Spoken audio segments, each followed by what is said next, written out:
Tenemos una parejita que el otro día hablamos un poquito después del culto, que vienen del sur, de San Isidro, si no recuerdo mal.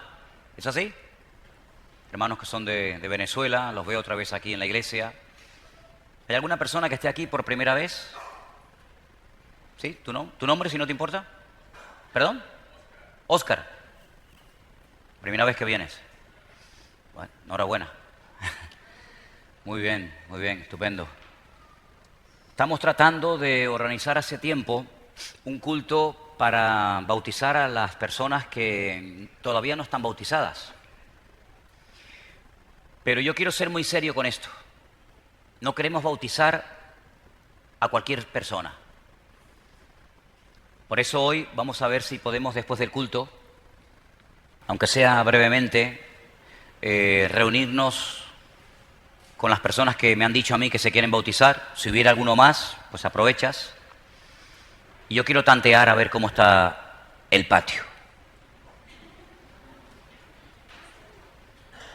Claro, porque hoy en día los cristianos nos vemos muy poco. En los primeros tiempos la Biblia dice que los cristianos vivían juntos, comían juntos, compartían todo, pero hoy en día nos vemos muy poco tiempo. Si logras venir a los cultos de entre semana, por ejemplo el del jueves, los jóvenes que suelen también venir a veces los sábados, los domingos por la tarde, pero son muchas más las horas que estamos fuera, sin vernos, de la iglesia, digamos, que aquí. Entonces, antes de dar el paso de bautizar a una persona, queremos ver cómo anda, cómo está, si verdaderamente ha nacido de nuevo, si ha entendido el Evangelio, cómo lleva su vida fuera de los cultos, si es de otra iglesia, de qué iglesia es, por qué viene a esta, etcétera. Nosotros no buscamos cantidad, buscamos calidad. ¿Estamos de acuerdo? Podemos ser miles, pero ¿de qué sirve que seamos miles si luego no entendemos el Evangelio, no vivimos en santidad, no vivimos en orden? ¿Eso de qué sirve? Yo siempre he tenido una duda y de hecho lo he podido comprobar en persona. Yo he predicado en iglesias de 4.000, 5.000, 10.000 personas. Y con todo mi respeto, yo muchas veces veo que hay multitudes que entran y salen de las iglesias, pero después cuando hablas así a nivel personal con mucha gente, muchos de los que asisten a esas mega iglesias, pues la mayoría ni han entendido el Evangelio. Son personas que entran dentro de una multitud, de una masa de gente, pero después su vida deja mucho que desear. Entonces, por eso, cuando hagamos, si el Señor lo permite, ahora en septiembre, tener un culto de bautismos, a mí me gustaría tener la conciencia tranquila de estar bautizando a gente que, oye, que van en serio con el Señor. Los que no van en serio con el Señor, ¿para qué se quieren bautizar? ¿Para qué? Yo sé que hubo una época en la historia en la que bautizarse en agua era la moda, en la época de Juan el Bautista. Hoy en día no, hoy en día hay otras modas, ¿no? Pero no queremos que sea una moda, no queremos que, bueno, yo me quiero bautizar también porque me enteré que fulanita o menganito se van a bautizar, entonces yo también lo voy a hacer. No, queremos sentarnos, vamos a hablar, y si tiene que esperar un tiempo, espere. No hay prisa, no hay ninguna prisa. Yo de momento no espero morirme, y en el caso de que me muera le puedo bautizar otro, así que no se haga problema por las prisas. Despacito y con buena letra, decimos en España, decimos en Canarias. ¿Conocen ese refrán, no? Despacito y con buena letra. ¿Estamos de acuerdo? Amén. Y todo esto viene a relación de que yo he estado preparando un mensaje sobre el pecado que más cometemos los cristianos. Usted dirá, ¿cómo? El pecado que más se comete todavía hasta el día de hoy entre los cristianos es del cual yo quiero hablar en esta tarde. Le voy a dar algunas características para ver si descubre, a ver si sabe de cuál se trata. Este pecado, el que lo comete, el que cae en las redes, el que se deja atrapar por este pecado, vive como en una especie de burbuja, en una especie de limbo, en el limbo y en la burbuja de la teoría. Sabe muchas cosas, tiene conocimiento de la palabra, pero no practica ninguna. Este pecado tiene esa característica. Es un pecado que yo me he dado cuenta que afecta a todo el mundo. Por ejemplo, usted ve en la Biblia que hay pecados que son típicos de hombres. Y hay pecados que son típicos que lo practiquen más las mujeres que los hombres. Pero este lo practica todo el mundo por igual, tanto hombres como mujeres. Y no respeta edad. Lo practican los pequeñitos, los adolescentes, los jóvenes, los ancianos. No respeta ni sexo ni edad. Se comete en todas las denominaciones. Da igual si usted va a una iglesia bautista, pentecostal, luterana, anglicana o de la índole que sea. En todas las iglesias dentro del pueblo cristiano este pecado es muy común. Se practica mucho, lamentablemente. Afecta a los que llevan muchos años en el evangelio y afecta también a los que están empezando, tanto a unos como a otros. Este pecado impide que se le haga caso y se obedezca a la palabra. Se hace caso omiso de la palabra. Y si me permiten la expresión, no se asusten por la expresión, pero este pecado hace que la persona que lo practica viva a su bola. ¿Me entendió? Eso es lo importante, que usted me entienda. Eso es lo importante. Viven a su bola. Vienen a la iglesia, puede ser que participe de la Santa Cena, a lo mejor vete tú a saber si estás en alabanza, o predica de vez en cuando, o está de ujier en la puerta, o es maestra de la escuela dominical, o está arriba en el sonido, en las cámaras, da igual. Lo puede cometer cualquier miembro de la iglesia, y por supuesto el pastor. Nos hace tomar decisiones totalmente equivocadas, y nos hace escoger caminos totalmente erróneos. Tiene múltiples ramificaciones. Ojo, si usted cae en este pecado, no se queda en ese pecado, sino que ese pecado le lleva a la rebeldía, al orgullo.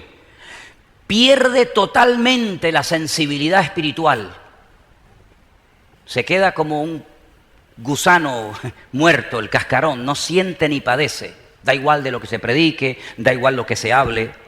Hay casi un capítulo entero que habla de este pecado. Ya están las cabezas trabajando a 100 por hora, ¿no? Todo el mundo está diciendo, ¿qué pecado es ese? ¿Será uno nuevo que yo no he oído? No, ¿qué va?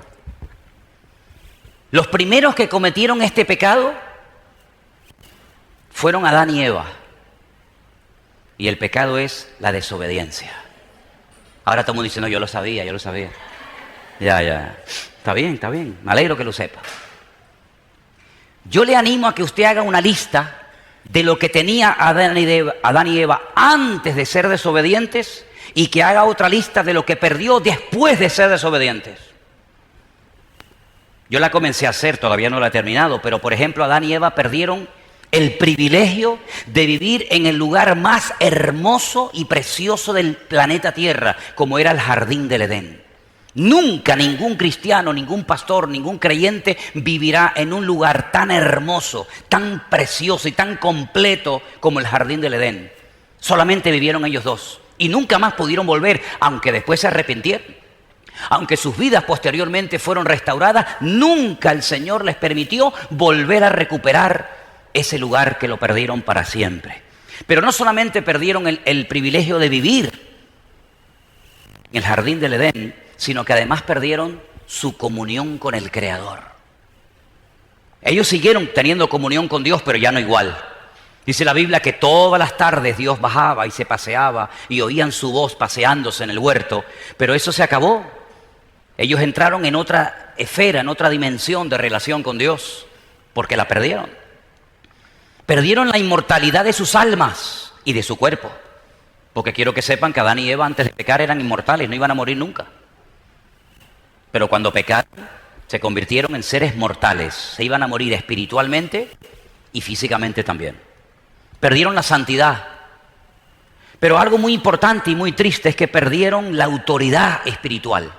Perdieron el control de sí mismos y de la creación. Los animales que antes dominaban y que antes eran buenos, ahora eran sus enemigos. Perdieron totalmente el control por desobedientes. Ahora, si alguien sabe todo lo que se puede llegar a perder o a ganar obedeciendo o desobedeciendo al Señor, ¿saben quién es? Satanás. Satanás sabe que obedeciendo se pueden conseguir infinidad de cosas y muchas bendiciones que te van a venir simplemente por obedecer, sin pedirlas, simplemente por obedecer. Dice la Biblia, después lo vamos a ver, te van a alcanzar te van a encontrar donde quiera que vivas. Pero las tragedias que pueden venir a una familia, a una iglesia, a un pastor, a un creyente por desobedecer son terribles. Después vamos a leer algunas enfermedades que vienen a la vida de la gente por desobedecer a Dios. No tiene nada que ver si tienes dones o talentos o habilidades o tienes mucho conocimiento de la palabra. Todos somos vulnerables a caer en cualquier momento en el pecado de la desobediencia. Y este es un pecado que se puede ya comenzar a ver. Se puede comenzar a vislumbrar la tendencia del ser humano a la desobediencia, casi yo me atrevería a decir desde la cuna. Porque no se comienza a ver la fornicación o el adulterio o la mentira o cualquier otro pecado desde la cuna, pero este sí. De hecho, no hay que enseñarle al niño a ser desobediente, es que ya nace desobediente. Yo sé que los hijos de ustedes es otra cuestión. Claro, una santidad, una cosa. Los nuestros no, los nuestros nacieron salvajes, como el padre y la madre. ¿Qué le parece? No nacemos con tendencia a obedecer. Es todo lo contrario, ¿no les parece?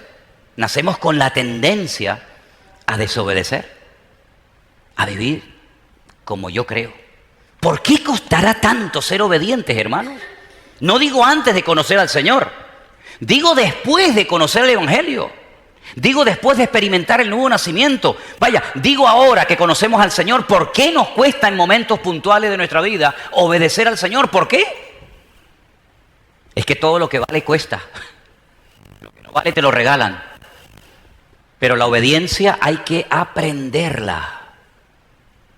¿Dónde? ¿En qué universidad enseñan a ser obedientes al ser humano? En ninguna.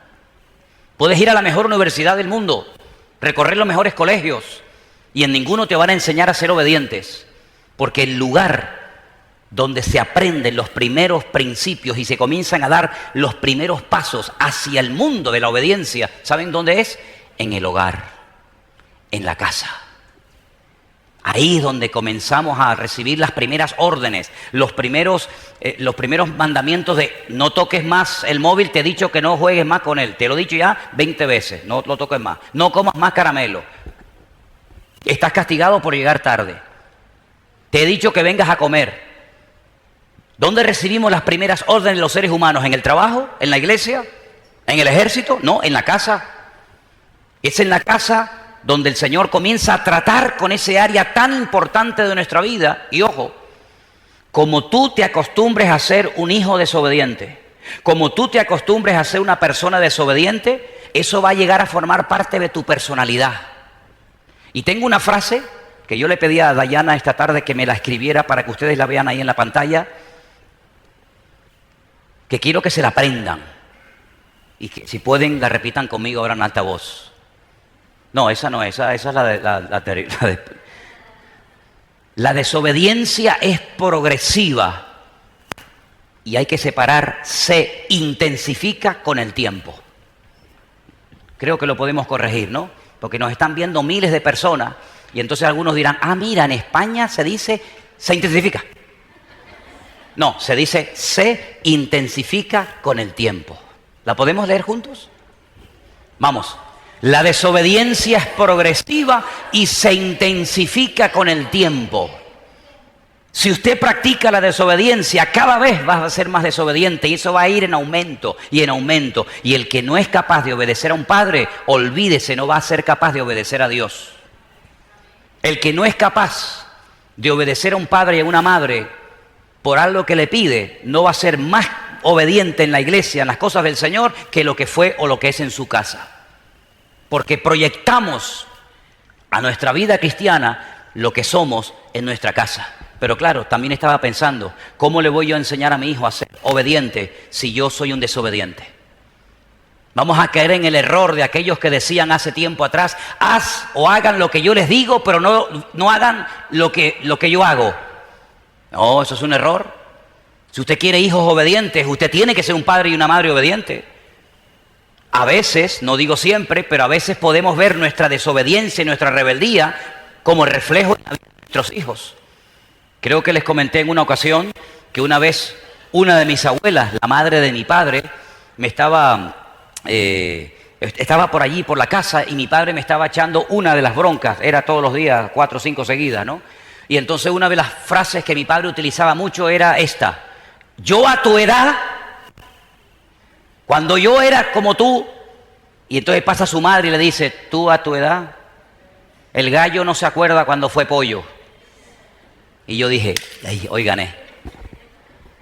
A veces nuestros hijos reflejan las carencias nuestras antes de convertidos.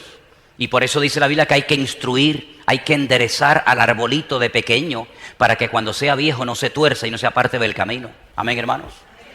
Fíjense lo grave que es la desobediencia, que Dios le dijo a Adán y Eva: fuera, fuera, no los quiero ver aquí, salgan de mi vista.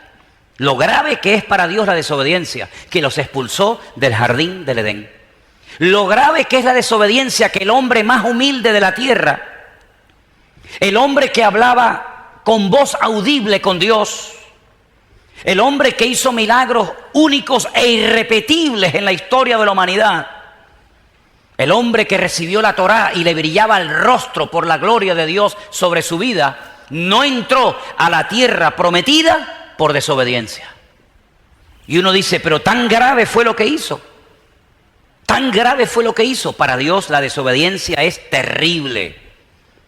¿Cuál fue la razón por la que fue rechazado el primer rey de Israel? ¿Porque era un mal guerrero? ¿Porque no cantaba? ¿Porque no tocaba un instrumento? No.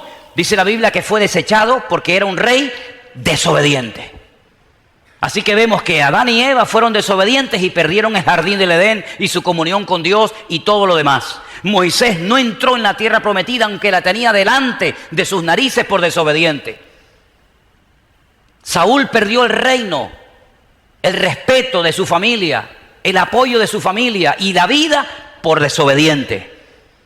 Pero si ustedes piensan que hay otro tipo de personas a las cuales no les llega a afectar nunca el problema de desobediencia, se equivocan, porque hasta los profetas en un momento determinado podían actuar de una forma desobediente y rebelde, como por ejemplo el caso del profeta Jonás. ¿Y cuál fue la razón por la que por la que Sansón perdió la unción y el aval y el respaldo de Dios? Por desobediente. Cuenta la Biblia que una noche llegaron ángeles a la casa de un hombre de Dios llamado Lot, que vivía en la ciudad de Sodoma, cerca de Gomorra, en los alrededores del Mar Muerto. Y dice la Biblia que le informaron, ya se lo habían dicho a su tío Abraham, que la ciudad iba a ser destruida, que tenían que salir rápidamente, porque hasta que no salieran rápidamente la ciudad no podía ser destruida. Y reciben varias órdenes muy fáciles de entender: salgan, escapen por su vida y no miren atrás. ¿Se entiende, no? No miren atrás. No echen de menos la casa, los muebles, etcétera, etcétera. Salgan corriendo, huyan, escapen. La Biblia dice que salió Lot, su esposa, sus hijas, los yernos dice que no quisieron salir porque se burlaron de él. Y dice que a espaldas de Lot, a espaldas de su marido, ella miró atrás. ¿Y qué le pasó? Quedó convertida en estatua de sal. En estatua de sal. Algo inservible. Es que cuando una persona es un desobediente, no sirve para nada.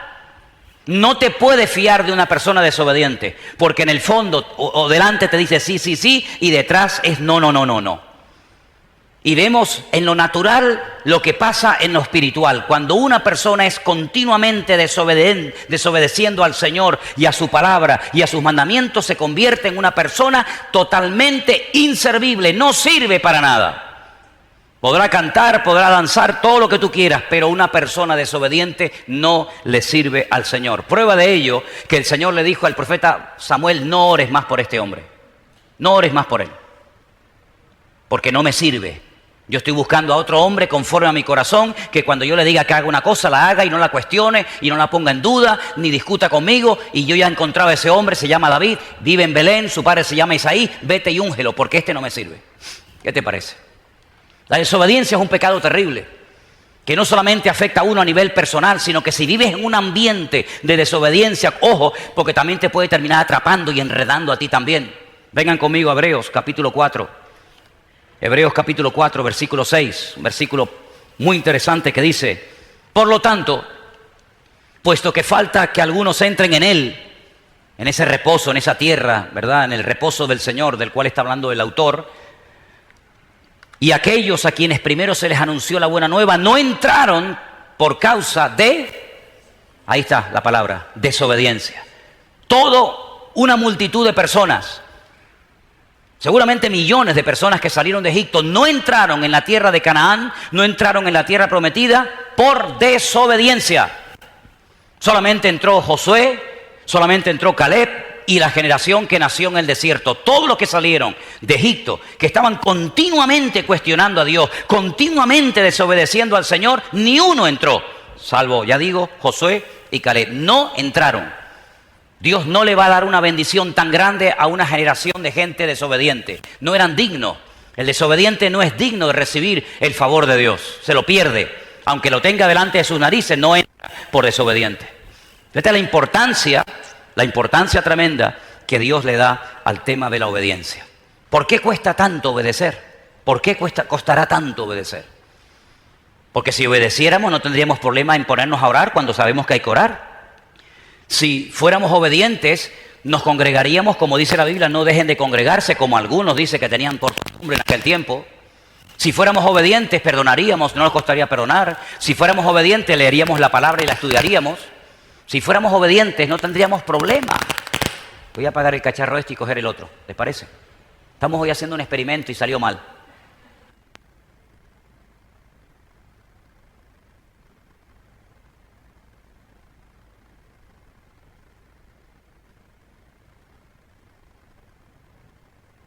Nos cuesta obedecer a Dios porque creemos que mi plan, que mi voluntad, que mis proyectos, que mi sueño es mejor que lo que Dios tiene para mi vida.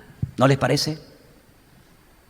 Yo sé que cuesta decir amén a lo que acabo de decir, pero es la pura realidad. Si yo me salgo con la mía, si logro captar a aquel muchacho o aquella muchacha, si logro hacer esto o aquello, este negocio, esta venta, esta compra, etcétera, etcétera, es mejor que esperar en el Señor o a que Dios me diga un no y me dé un no por respuesta. Y por eso a veces nos cuesta obedecer, porque creemos que nosotros tenemos la razón en vez de tenerla el Señor.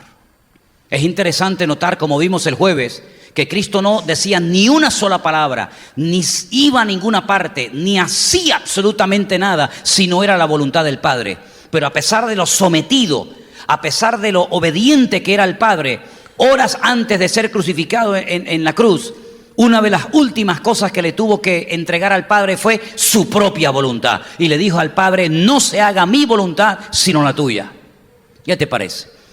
Si él, que era tan obediente, tan sacrificado, tan sumiso a la voluntad del Padre, luchó hasta el último momento en el jardín de Getsemaní con su voluntad, ¿cuánto más nosotros, queridos hermanos, lucharemos en momentos puntuales hasta con el mismísimo Dios?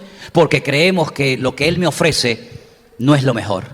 Es que hay algo que tú tienes que tener en cuenta y no lo olvides. Los resultados de la obediencia no son inmediatos. Y eso es lo que muchas veces a la gente lo echa para atrás. Porque dicen, caramba, yo no estoy haciendo nada malo. Me estoy esforzando por estudiar la palabra. Estoy orando. No voy a lugares donde antes iba que sé que no está bien. Me estoy congregando, estoy haciendo las cosas bien y de momento todavía no he recibido la respuesta a mi oración. Y entonces hay creyentes que por no tener una buena base, por no tener una madurez en su vida, se desaniman porque ven como que no sirve de nada el esforzarse y el no pecar y hacer la voluntad de Dios y agradar al Señor. Pero te vuelvo a repetir, métete eso en la cabeza, interiorízalo. Los frutos, los resultados de la obediencia no suelen ser inmediatos, sino que tú siembras y no puedes pretender tener una gran cosecha la próxima semana, sino que a veces lleva años el practicar la obediencia y el practicar la obediencia, aprender la obediencia y después dice que dará fruto apacible según la voluntad de Dios. Amén, hermanos. Creo que también a veces nos cuesta obedecer al Señor porque en el fondo tenemos algo que no queremos sacrificar 100% al Señor. Hay algo, tú sabrás qué, que no quieres rendirlo, que no quieres sacrificarlo totalmente al Señor. Es como decir, bueno, déjalo ahí por si acaso. Ahora entienden ustedes cuando el Señor le dice a Abraham, sacrifícame a Isaac, mátalo. No le dice córtale una oreja, hazle una herida en la pierna, mutílalo, sino que le dice mátalo. Ponlo entero sobre el altar y sacrifícalo en el altar. Y eso que lo vemos en lo natural es lo que espiritualmente hablando todos y cada uno de nosotros en muchos momentos de nuestra vida vamos a tener que hacer. Sacrificar a nuestro Isaac, sacrificar aquellas cosas que creemos que nos pertenecen, creemos que nos pueden abrir puertas en la vida, que nos gustan, sobre todo a nuestra carne, pero que nos dan honra y gloria al Señor y que desplazan al Señor de nuestra vida. Así que no solamente nos cuesta obedecer porque en el fondo parece que nosotros tenemos la razón y no el Señor, sino también porque a veces, ya digo, hay cosas en nuestra vida que no queremos desprendernos de ellas 100%. Es como el que ora para no fumar más, pero dice, pero déjame una cajetilla en la mesa de noche por si acaso. Es como el que quiere dejar de tener problemas con la pornografía, pero tiene todavía alguna revistita de esas guarras por ahí debajo del colchón, por si acaso. Es como el que quiere dejar la droga, pero lleva en la funda de la Biblia una papelina, por si acaso. Es como el que dice, no, yo creo en el Señor y en sus promesas y en su palabra, pero yo llevo aquí en el bolsillo izquierdo la Bonoloto y aquí en la derecha llevo el papelito de los ciegos, por si acaso. Y por eso nos cuesta obedecer muchas veces al Señor, porque queremos vivir una doble vida, queremos agradar a Dios, pero al mismo tiempo también queremos de vez en cuando hacer nuestra propia voluntad, y eso no se puede. ¿Dónde se aprende la obediencia? Ya dije, en el hogar, pero fíjense qué versículo tan impresionante está en nuestras Biblias. Volvemos a Hebreos, capítulo 4, versículo 7. Esto es una bomba, hermanos. Este versículo es impresionante.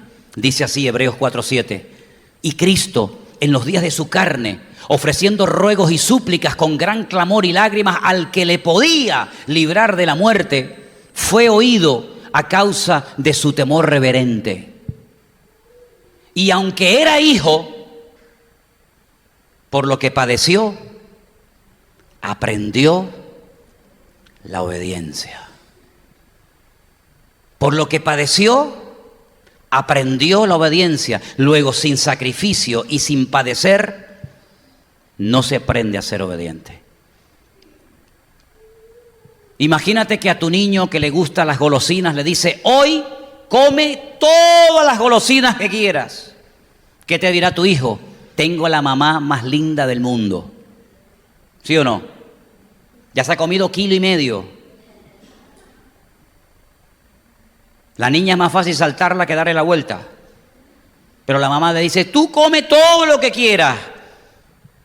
Y le dirá a las compañeras y a las amigas del colegio, tengo a la mamá más buena del mundo porque me deja comer todas las golosinas que yo quiera.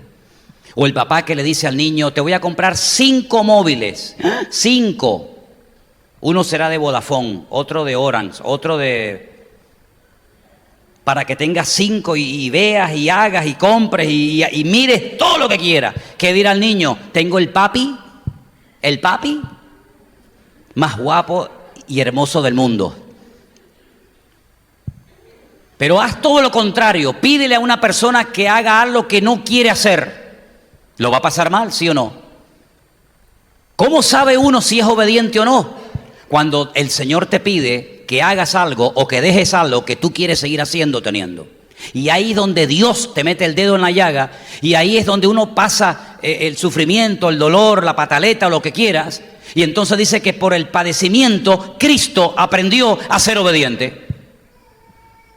Mientras te rían la gracia, tú no vas a ser obediente, tú vas a ser un malcriado, un consentido, un mimoso. ¿Y qué dice Proverbios en cuanto a los niños malcriados? ¿Saben lo que dice, no? El niño consentido avergonzará a su padre y a su madre. Eso dice la Biblia. Porque lo has consentido, lo has mimado tanto que ahora le pides que se porte bien, pero no sabe, es un salvaje. Es como meter un elefante en una tienda de Murano, en una tienda de cristal, y pedirle que no rompa nada. Es imposible, totalmente imposible. Por lo que padeció, dice la Escritura, Cristo aprendió la obediencia. Luego la obediencia lleva años a aprenderla. Porque la desobediencia se ha apoderado de nuestra personalidad, de nuestras decisiones, de nuestros pensamientos durante tanto tiempo que ahora cuesta mucho desarraigar y arrancar de nuestra vida los actos de desobediencia. Y cuesta mucho aprender a ser obediente. Miren, hay unos versículos en la Biblia que mucha gente cuando quiere aprender algo de hebreo, es como, diríamos, lo primero que se aprenden a pronunciar en hebreo. Shema Israel, Adonai Eloheinu, Adonai Echad. Escucha Israel, el Señor nuestro Dios uno es. Esa es una de las primeras frases o uno de los primeros versículos que la gente cuando empieza a interesarse por el idioma hebreo se aprenden de memoria. Pero lo que muchos ignoran es que el verbo para obedecer es un verbo polivalente que tiene dos posibles traducciones. Entonces se podía haber traducido perfectamente, escucha Israel, se podía haber traducido por obedece Israel. Porque obedecer y escuchar es el mismo verbo, es el mismo término en la Biblia. Ahora pueden entender ustedes por qué a las 7 iglesias del libro del Apocalipsis, que en cierto sentido representan a toda la cristiandad a lo largo de la historia, a cada una de las iglesias, aunque se le da su mensaje y su correspondiente recompensa y su correspondiente tirón de orejas, si hace falta, al final a todas se le dice lo mismo. A los de Sardis, a los de Pérgamo, a los de Tiatira, a los de Filadelfia, etcétera, se le dice: el que tiene oídos para oír, oiga lo que el Espíritu Santo dice a la iglesia. Bueno, pues si se hubiese traducido el que tiene oídos para oír, obedezca lo que el Espíritu dice a la iglesia, no hubieran cometido ninguna equivocación, porque en la Biblia obedecer y escuchar es el mismo término. ¿Cuántos dicen amén?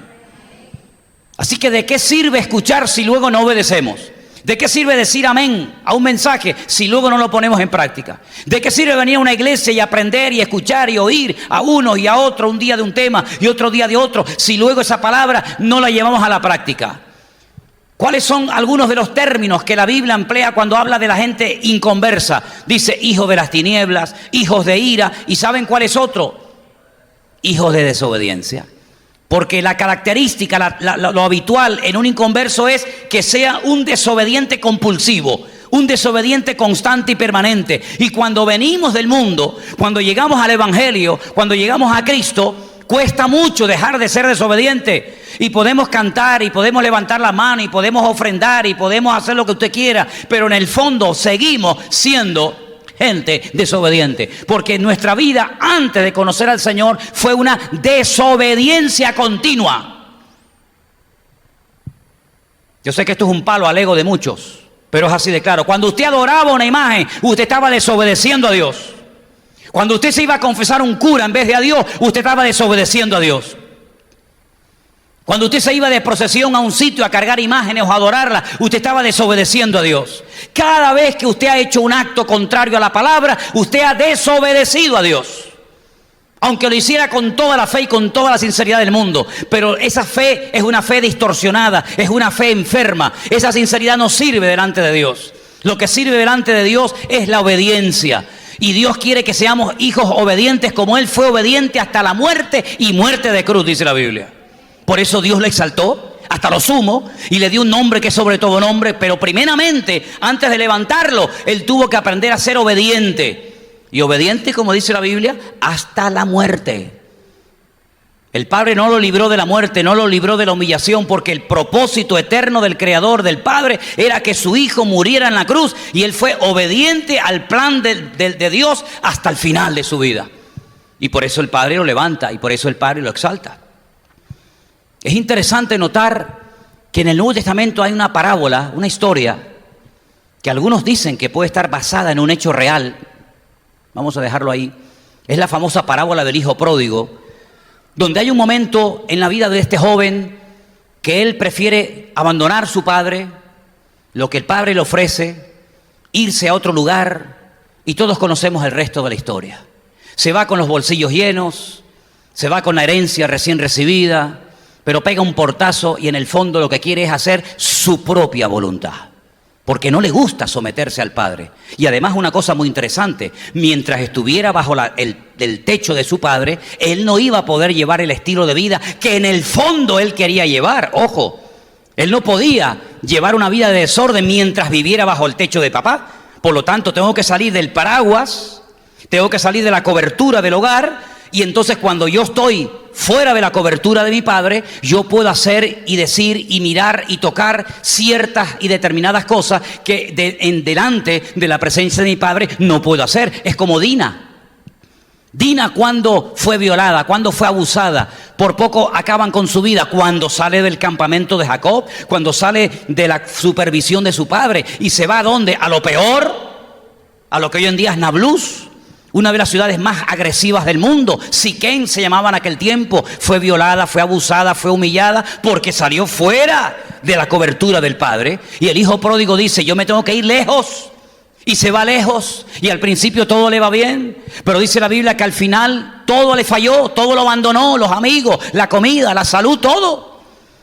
Y terminó comiendo o deseando comer las algarrobas de los cerdos. En la Biblia, muchas veces a los inconversos se les llama cerdos. Por eso dice la Biblia, no echéis vuestras perlas delante de los cerdos. Yo sé que es un término fuerte, pero es así. Es como muchos hijos de Jacob son comparados con animales. Bueno, pues a los inconversos se les compara en algunas ocasiones en la Biblia con los cerdos. Y él terminó comiendo con los cerdos, es decir, hablando como los inconversos, comportándose como los inconversos, vistiendo como los inconversos, actuando como los inconversos, hasta que dice que vuelve en sí. Y se da cuenta de que su vida es totalmente opuesta a la vida que su padre le había enseñado desde niño. Y entonces él vuelve a casa, pero cuidado. Él no puede volver de cualquier manera, porque él necesitaba no solamente ser perdonado, sino restaurado, que son dos cosas diferentes.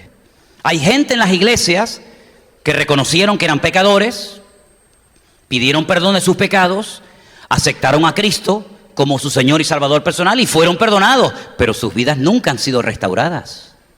Y están en la iglesia perdonados, y se mueren y se van al cielo, pero su vida no está restaurada. Todavía sigue teniendo problemas terribles, emocionales, a veces psicológicos y de otra índole, porque no han sido restaurados en ninguna área de su vida. Por eso el Señor, cuando nos convertimos, nos deja aquí, no nos lleva inmediatamente a su presencia. Es como a Lázaro, que lo levanta, le da vida, pero dice, un momento, desátenlo, está atado, ahí no puede vivir así ese hombre. Ahí vemos cómo en lo natural se refleja lo espiritual. Dios nos da vida nueva. Dios nos perdona nuestros pecados, inscribe nuestro nombre en la vida, pero estamos llenos de ataduras, de complejos, de traumas y tantas vainas y tantas historias que llevan años dejarlas, años quitarnos esas cosas de encima. Y así que el muchacho dice, cuando vaya a la casa de mi padre le diré, Padre, he pecado contra el cielo y contra ti, ya no soy digno de ser llamado tu hijo. Él sabe que él necesita ser perdonado, pero lo que no entiende, y hay algunos creyentes que tampoco lo entienden, porque tal vez no se lo han enseñado, que todos después de convertidos, necesitamos entrar en el taller, en un proceso largo y arduo y a veces duro, para poder ser restaurados y para poder llegar a perdonar a ese hombre que abusó de nosotros cuando éramos niños, y para poder llegar a perdonar al que nos humilló, y para poder ser capaz de decir, todo lo que me hicieron, yo soy capaz de perdonarlo, así como Cristo me perdonó. Y eso no se obtiene con la salvación. Usted es salvo, sí, pero usted tiene odio. Usted es salvo, sí, pero usted no es capaz de perdonar a su padre por lo que le hizo, a su madre, o a su hermano, o a su cuñado, o al vecino. Usted es salvo, sí, claro. Usted es hijo de Dios, sí, como no. ¿Quiere predicar, hermano? ¿Quiere cantar una canción? ¿Quiere tocar la guitarrita? Pero usted no ha sido restaurada a su vida. ¿Y sabe lo que dice el libro de los Hechos? Ojo con esto es muy importante, que el Señor no va a venir hasta que Él restaure todas las cosas. Y hay gente en la iglesia que no quieren ser restauradas, porque en cuanto le metes el dedo en la llaga, hacen así y se escapan. Te miran para abajo, te escurren el bulto y se van a otro sitio donde se ocultan en la masa. Pero el Señor lo que quiere, después de convertirnos, después de salvarnos y de perdonarnos, es restaurar tu vida. Yo te pregunto, ¿tú has sido perdonado o también has sido restaurado? Porque si tú solamente has sido perdonado y no restaurado, tú vas a saltar como mariposa de iglesia en iglesia Y te vas a estar un tiempo en España y otro tiempo en este país y en otro tiempo por acá y ahora con este pastor y ahora con otro pastor, porque tú en el fondo estás herido. Y una persona herida, si no se cura, se puede morir. Y por eso hay gente que se muere estando dentro y sentado dentro del banco de la iglesia. Porque son salvos, pero no son gente restaurada. ¿Y saben cuándo comienza el proceso de restauración en nuestra vida? ¿Sabe cuándo? Ahora creo que era la frase de Dayana, espabila. Sin un verdadero arrepentimiento no hay restauración posible. Dígalo fuerte conmigo. Si no hay un verdadero arrepentimiento, no hay restauración posible. ¿Cuántos dicen amén? Salvarse no cuesta nada. Salvarse son segundos. Hoy estarás conmigo en el paraíso. Punto, ya está. Era un ladrón, era un criminal, era un asesino. Había matado el marido de alguna mujer o había matado el padre de algún niño, había robado, había hecho cosas terribles, pero se salvó así, ¡pum!, en décimas de segundo. Acuérdate de mí cuando vengas en tu reino, hoy estarás conmigo en el paraíso, ¡pum!, ya está, se acabó.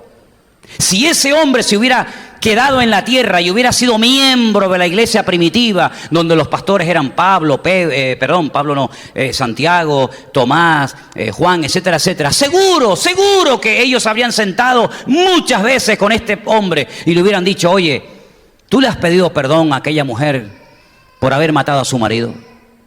Tú has devuelto lo que has robado, querido. Tú has ido y has pedido perdón a los niños que dejaste huérfanos porque mataste a su padre cuando iba por el camino y lo asaltaste. Todo eso tienes que arreglarlo. Tú eres salvo, tú eres cristiano, tú eres creyente, pero tú tienes que comenzar a pagar los platos rotos que rompiste. Tú necesitas entrar en un largo y arduo proceso de restauración. Y hay gente que en las iglesias no han sido nunca restauradas, nunca.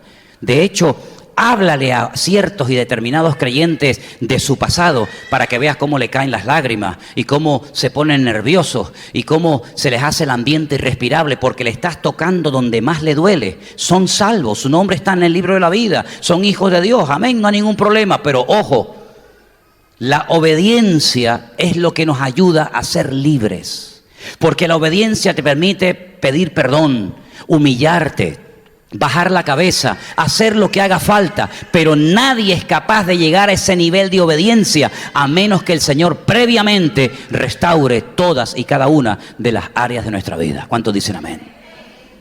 Quiero llevarles a uno de los capítulos tal vez más hermosos de la Biblia. Y esta mañana les pedí a los hermanos del Puerto de la Cruz el mismo favor que les voy a pedir a cada uno de ustedes. Yo quiero que hoy, antes de que usted se vaya a dormir, lea todo el capítulo 28 del libro de Deuteronomio. ¿Cuántos están de acuerdo? Pero cuidado, hay una condición. No quiero que lo lea sola. ¿Cómo? Quiero que lo lea con alguien. Hombre, si está casada o casado lo tiene fácil. Las que están desesperadas y desesperados, pues antes de irse del culto le dice: hermanita, ¿te importaría que fuéramos a un ladito que tenemos que leernos Deuteronomio 28? Yo no tengo marido y 5 maridos he tenido, más el que ahora tengo no es el mío. Tiene que leerlo, pero con alguien, con su papá, con su mamá, con la mujer, pare a alguien en la calle, lo que usted quiera, pero tiene que leerlo con otra persona. Ahora, ¿cuántos dicen amén? Vi que algunos no hicieron amén. No, yo lo leo sola. No, es que no quiero que lo leas sola. Ya has vivido mucho tiempo sola, a tu bola. Ahora lo vas a leer junto con otra persona. Y mire, yo le voy a echar una manita. Esto no significa de que usted no va a leer lo que yo voy a leer. Vamos a Deuteronomio 28, por favor. Capítulo donde aparece una lista inmensa de las bendiciones que vienen por la obediencia y las maldiciones, los castigos que vienen por la desobediencia. Empiezo con el versículo 1. Acontecerá que si oyeres atentamente la voz del Señor tu Dios, para guardar y poner por obra todos sus mandamientos que yo te prescribo hoy, también el Señor tu Dios te exaltará sobre todas las naciones de la tierra. Pero la condición ya la hemos leído. Vendrán sobre ti todas estas bendiciones y te alcanzarán. Mire, en todo el capítulo Escuche bien, y lo he leído ya unas cuantas veces, En todo el capítulo usted no va a encontrar en ningún momento que usted tiene que orar para que estas bendiciones le vengan a su vida. Usted no tiene que pedir ninguna de estas bendiciones. Y yo casi me atrevería a decir que no hay que pedir que las bendiciones vengan a nuestra vida. La bendición le va a encontrar a usted, porque dice aquí que las bendiciones nos alcanzarán, descubrirán dónde vivimos, dónde estamos y cómo estamos, cuando obedezcamos al Señor nuestro Dios con toda nuestra alma y con todo nuestro corazón. La bendición le va a encontrar, le van a venir solas, cuando oyeres atentamente la voz del Señor tu Dios. Dice: bendito serás tú en la ciudad y bendito en el campo. Bendito el fruto de tu vientre, el fruto de tu tierra, el fruto de tus bestias, la cría de tus vacas, los rebaños de tus ovejas. Fíjate que la bendición hasta salpica a los animales, hasta los animales que tienes, ovejas, cabras o lo que sea, van a ser bendecidos si tú eres un hombre y una mujer bendecida por obedecer al Señor. Bendita será tu canasta y tu arteza. Y yo pregunto, ¿y qué es la arteza? Porque canasta más o menos, pero la arteza era una caja cuadrada que tenía así forma hacia adentro, donde se amasaba y se hacía el pan con la harina. Y dice que será bendecida, si no te va a faltar alimento, no te va a faltar nada cuando estés obedeciendo al Señor. Serás bendito al entrar y al salir. El Señor derrotará a tus enemigos. Ahí me hace gracia la pelea que se montan algunos cuando están orando. Reprendo al diablo, lo ato, lo suelto como si tú le pudieras ganar al diablo. Lo ato, lo reprendo, lo echo, lo fuera, te ato, te llevo a lo profundo de la mar. Y dice aquí que el Señor derrotará a tus enemigos. Él se encargará de derrotar a tus enemigos. Tú obedece a Dios, obedece atentamente a su palabra y el Señor derrotará a tus enemigos. Llámese filisteo, llámese demonio, llámese amorreo, llámese espíritu inmundo, llámese como se llame. Él se encargará de pelear mis batallas. Esto es vivir en paz y tranquilo. Todos los enemigos que se levanten contra ti, por un camino saldrán contra ti, por 7 huirán. El Señor enviará su bendición a tus graneros. Sobre todo lo que pusieres tu mano te bendecirá en la tierra, etcétera, etcétera, etcétera. Mira, una cantidad de bendiciones tremendas. Versículo 13, por ejemplo: el Señor te pondrá por cabeza y no por cola. Estarás encima solamente y no abajo, si obedecieres los mandamientos del Señor tu Dios que yo te ordeno hoy, si no te apartares de todas las palabras que yo te mando hoy, etcétera, etcétera. Pero mire lo que dice el 15. Pero, ay, con los peros. Acontecerá que si no oyeres o si no obedecieres, que es lo mismo, al Señor tu Dios para procurar cumplir con todos sus mandamientos, sus estatutos que yo te intimo hoy, vendrán sobre ti todas estas maldiciones y te alcanzarán. Maldito serás en la ciudad, maldito en el campo, maldita tu canasta, maldita tu arteza, etcétera, etcétera, etcétera. Dice versículo 23, los cielos que están sobre tu cabeza serán de bronce, la tierra que está debajo de ti de hierro. Versículo 25, el Señor te entregará derrotado delante de tus enemigos, por un camino saldrás contra ellos y por 7 huirás. Terrible. Versículo 27, el Señor te herirá con la úlcera de Egipto, con tumores, con sarna, con comezón que no puede ser curado. No hay cura para el desobediente, no hay remedio, no hay medicina, no hay antídoto, no hay nada para el desobediente. El Señor te herirá con locura. ¿Cuánto loco hay hoy en día en la calle, hermano? ¿Cuánta gente mal de la cabeza? Siempre he creído que hay más locos fuera que dentro de los manicomios. Gente loca, perturbada. Visiones, hablando solos, perturbados, asustados, amedrentados, todo fruto y consecuencia de una vida de desobediencia continua y permanentemente, con locura, con ceguera y con turbación de espíritu. Y esto lo vemos todos los días lo vemos. Palparás a mediodía como palpa el ciego en la oscuridad, no serás prosperado en tus caminos. No serás sino oprimido, robado todos los días y no habrá quien te salve. Te desposarás con mujer y otro varón dormirá con ella. Edificarás casa y no habitarás en ella. Plantarás viña y no la disfrutarás. Esto es una tragedia de vida. Esto no es vida. Esto es una terrible, una consecuencia terrible de no obedecer a Dios. Nunca he conocido a nadie en toda mi vida que haya desobedecido al Señor y las cosas le hayan ido bien. Ni uno, ni uno. Pero sí he conocido a muchos que por obedecer al Señor, Dios los ha bendecido, los ha prosperado, los ha cuidado y hasta el último momento de su vida han vivido en paz y con la bendición del Señor. ¿Qué te parece? Versículo 35, el Señor te herirá con maligna pústula en las rodillas y en las piernas, desde la planta de tu pie hasta tu coronilla, sin que puedas ser curado.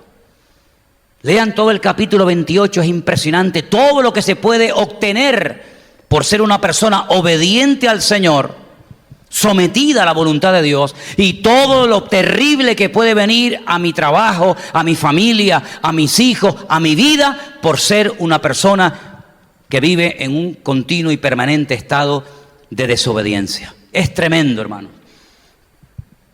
Yo quiero que en esta tarde tú reflexiones sobre todas estas cosas, porque a veces uno se pregunta, ¿por qué esta persona no levanta cabeza? ¿Por qué esta persona siempre está con problemas, con líos, con follones?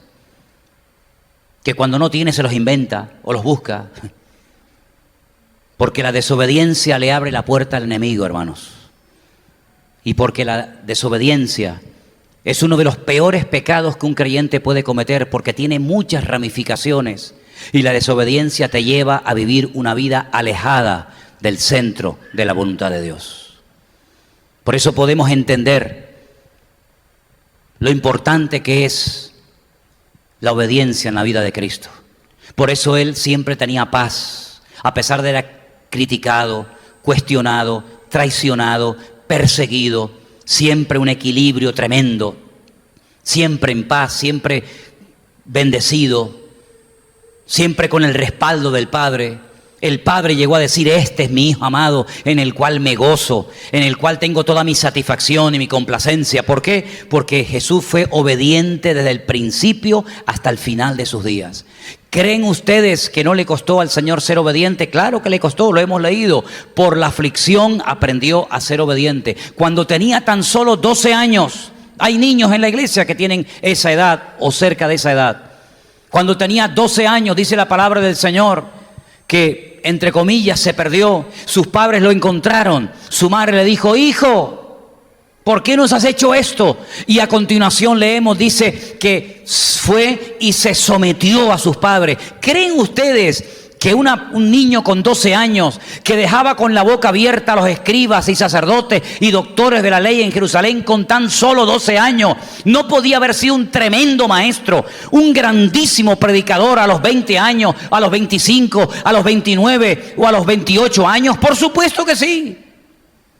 Pero él sabía cuándo había que callar, él sabía cuándo había que hablar. Él sabía que todo giraba en torno a un principio elemental y básico, la obediencia. La obediencia es someterme a la soberanía de Dios. Es verdad que ninguna disciplina, ningún momento en el que Dios trata con nuestra vida para pulirnos en este área es producto y cuestión de gozarnos. Pero dice que después, no inmediatamente, da fruto en nuestra vida. Así que si te interesa ser un creyente obediente para poder llegar a ser un cristiano bendecido, yo pienso que lo mejor que podemos hacer es pedírselo al Señor en esta tarde y decirle, Señor, quita de mí toda actitud de desobediencia. Y déjeme que le diga algo y se lo digo muy en serio. Todos, por naturaleza, somos desobedientes, absolutamente todos. No solamente el niño en la cuna que se revela a dormir y que llora para que lo cojas en brazos y al final sale con la suya. Todos, en mayor o en menor medida, todos somos desobedientes de alguna u otra manera. Pero con esto tenemos que lidiar y tenemos que despojarnos lo antes posible para poder vivir vidas cristianas victoriosas y bendecidas y con el respaldo del Señor. La obediencia es lo que marca la diferencia entre un cristiano bendecido y un cristiano no bendecido. Yo le decía a los hermanos esta mañana en el Puerto de la Cruz, el diablo no tiene miedo de un cristiano que tiene muchos dones, o muchos talentos, o muchas habilidades. El diablo se ríe de todo eso, pero el diablo teme a un hijo y a una hija de Dios obediente, sometido, rendido a la voluntad del Padre. El diablo le teme a esa persona. Pero una persona que tiene dones y talentos y que encima eso hasta casi se le puede volver en su contra en un momento determinado porque le puede inflar el ego, el diablo no le teme a ese tipo de creyentes. Pero repito, al obediente, aquel que ha dicho yo me someto a Dios, yo le sacrifico al Señor lo que tengo que sacrificarle, a ese le teme y no lo puede tocar porque el Señor lo protege y lo cuida. ¿Cuántos dicen amén? Cierra tus ojos, por favor, ahí donde estás. Pidámosle al Señor en esta tarde ser hijos obedientes. Ser una iglesia obediente.